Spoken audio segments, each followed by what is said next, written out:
गुजरात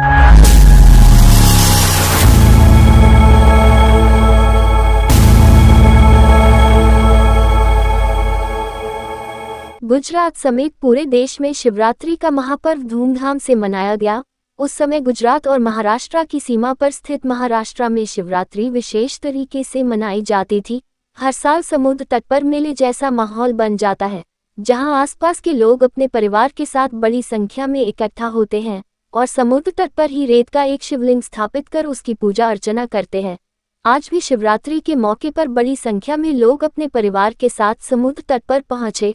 छोटे बच्चों और बुजुर्गों ने भी समुद्र तट पर विभिन्न रूपों में भगवान शिव के शिवलिंग स्थापित किए और उसकी पूजा की। इस प्रकार समुद्र तट पर स्थित शिवलिंगों का विशेष महत्व है और समुद्र तट के शिवलिंगों के प्रति लोगों की विशेष आस्था है। उनका मानना है कि इन शिवलिंगों का अभिषेक भी स्वयं समुद्र देवता करते हैं।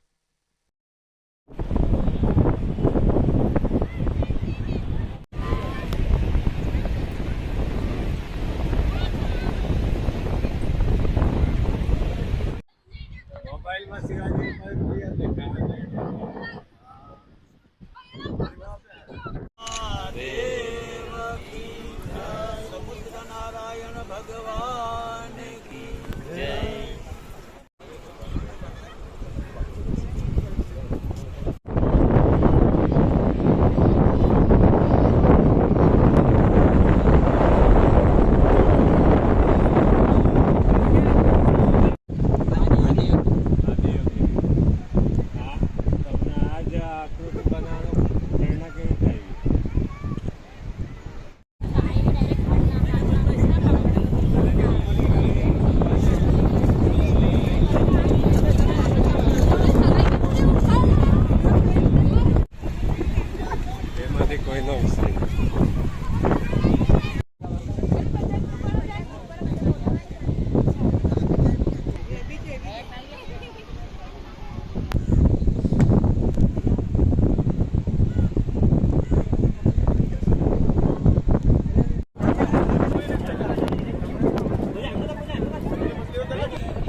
शिवरात्रिનો આજે પ્રસંગ છે। આમ તો આપણા ઘરે પાર્થિવ લિંગ બનાવતા, પણ સમુદ્ર કિનારે પાર્થિવ લિંગ બનાવી આનું 1000 ગણું પુણ્ય પ્રાપ્ત થાય છે।